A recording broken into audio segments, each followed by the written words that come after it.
Hi, how's it going? So it is scam season out there, and I want to help you not get scammed. So I'm Andy. I own a property management company, and unfortunately, scamming hurts both landlords for rental scams, and it hurts tenants. And it hurts the tenants worse because as soon as you collect the money, if you ever succeed in moving in and you pay, well, you're now a squatter, and the police are going to be called, and suddenly there's a question of if you're involved. So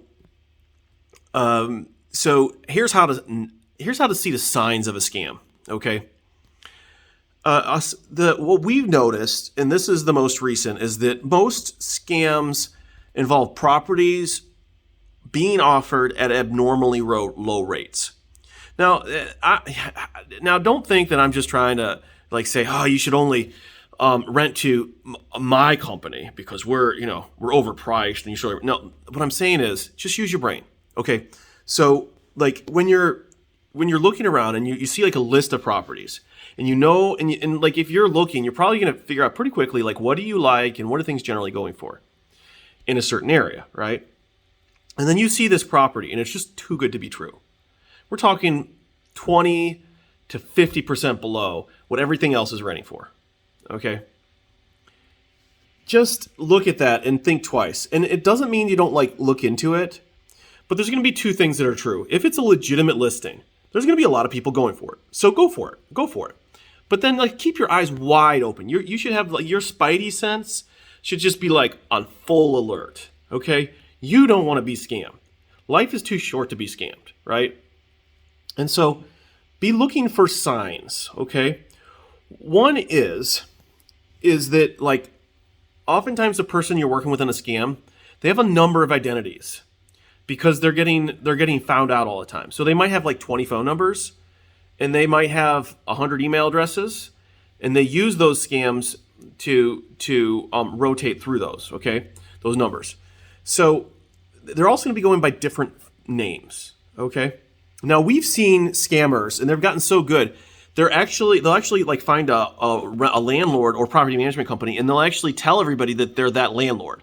But then typically where you see that, or the property management company, and so when you get to the property, you see a landlord sign or a property management company sign that has that certain name, and you think, oh, it's the right person, right? And so there's a number of ways that that's going to come out, right? I will say that so that's one thing. Number two is, where do you find the property? So number one was price, or an offer that's too good to be true.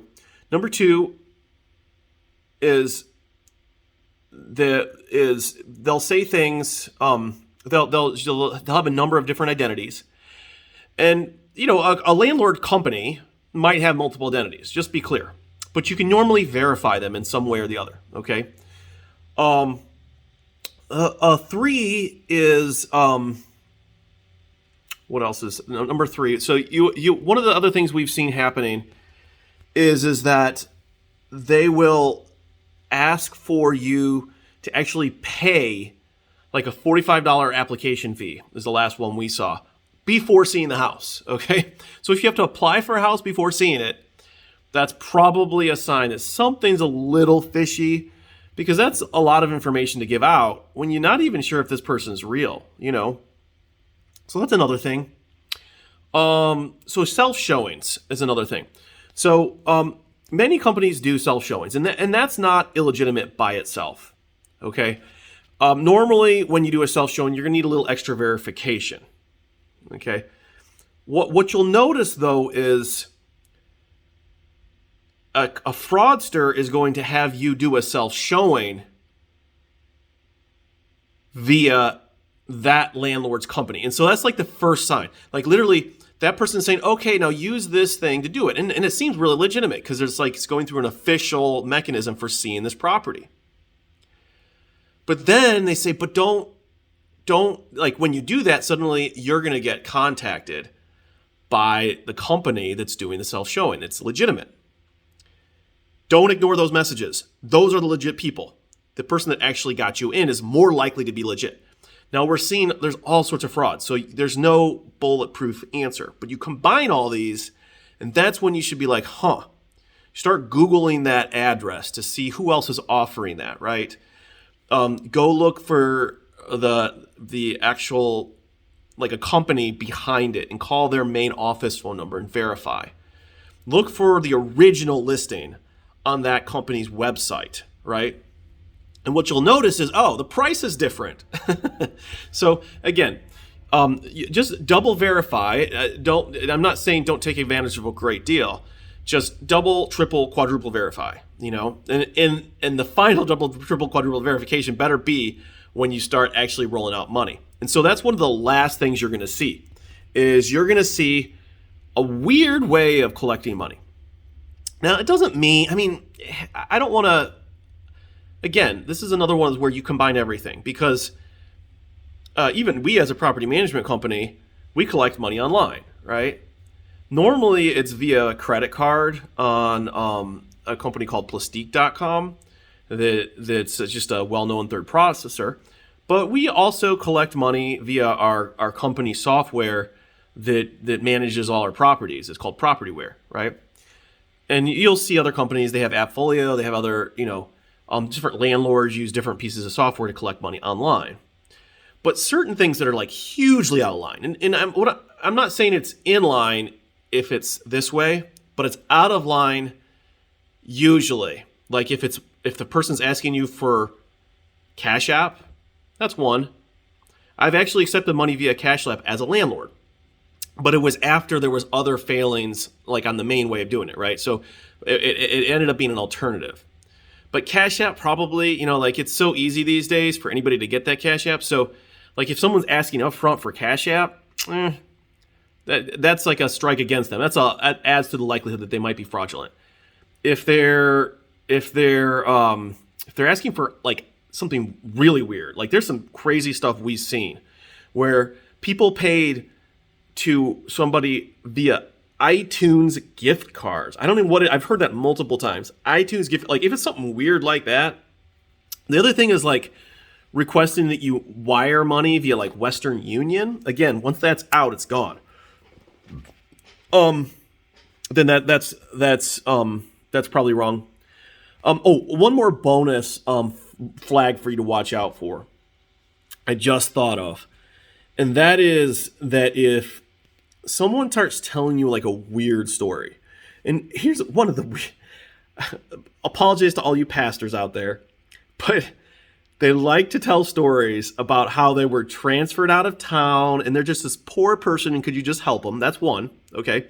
And then a lot of times they like to add in a religious component to like make you fall for them. They're like, how could a pastor be wrong? This poor pastor, and oftentimes these people are completely out of country. And it doesn't mean a legitimate country might not have outsourcing help, right? But you're gonna notice a pattern. It's like they'll tell you a story about how they moved out of country, right? And I just need some help, and if you can just do this for me, like blah blah blah, and you feel bad for them, and before you know, as they say, no good deed goes unpunished. They got you wrapped around your finger. You're thinking to yourself, how could this person hurt me? They seem like such good people. Well, that's called grooming. That's fraud. So be really careful when you see all these, and it's like an independent third party that admits they are, right? That's another like tell for fraud. So again, fraud is everywhere. I just got a call from someone. They said they had in the same day someone tried to defraud them. They caught it every time, so they had their eyes open. But like literally, like they got almost defrauded like 4 times in that same day from 4 different people. So I'm just saying, watch out, have fun, find that perfect property for yourself. The markets I know is tough. It's not helped by all this fraud, but it'll be helped even less if you actually get defrauded. So just trying to do this as a kind of public safety announcement for everybody that's being absolutely bombarded by these fraudulent listings out there. Oh, another thing, a lot of times these listings are being through alternate sources. So Facebook is a great place to find properties. However, a lot of them are not actually listed by property managers on Facebook. Okay. So it's becoming one of the new portals. And some of them are listed on Facebook by property managers. Like some of our properties are listed on Facebook and some of them aren't. So Facebook listing alone doesn't really mean it's fraudulent. But if you're looking at Facebook, you're probably going to see more fraudulent listings because anybody can just go list something. So they'll go to, say, Zillow, pull pictures off there, then upload them to Facebook with the same description, but it going to them, right? So Facebook, Twitter, but again, that's not a guarantee. If it's not on Facebook, doesn't mean it's not. Craigslist is another one that has a lot of fraud on it, but that's kind of diminished as a platform. You don't see near as many listings, and it's just not as good because fraud, that's like the granddaddy of the fraud. So a lot of people have gotten used to it. But even like Zillow and Trulia and HotPads, those are great. Those have a ton of listings. All our stuff's there too. And yet people can get their listings on there that are fraudulent. They're not the real ones, right? So again, just pay attention to all the factors from the story people tell you, the types of terms they're asking for, how they're showing the property, the different identities they use. Just the whole story. What do they ask you to do before you see it? Again, the credit, we don't ask you to apply. Sometimes we ask you to do a credit card verification because we're dealing with safety issues ourselves, not only on self showings, but assisted showings, where some of our representatives are actually potentially open to harm by meeting strangers that aren't identified. So there is that. We do sometimes, for some listings, ask for credit card identification. You don't actually take in that card, but it goes through a secure portal. Okay, that's the first thing. And so you will sometimes do that. But if someone asks you to say $45 of an application fee up front before you've even seen the property and know for sure that you want it, right? But normally they incentivize you because they've made a falsely bad deal. So again, that's one of the first tells before that. They say, well, you're sure, for that price, I'd take it no matter what the house is like, wherever it is. Well, sorry, it wasn't really that price. So just keep your eyes open overall. That's the big thing. Keep your eyes open. Look for those messages. We send anti-fraud messages. So we're warning you. We literally have signs up at houses. We have for someone to see our properties and then fraudulently pay someone else, they've ignored at least 4 different messages from us at different times. Don't ignore those fraud messages. All right. Hope that was helpful.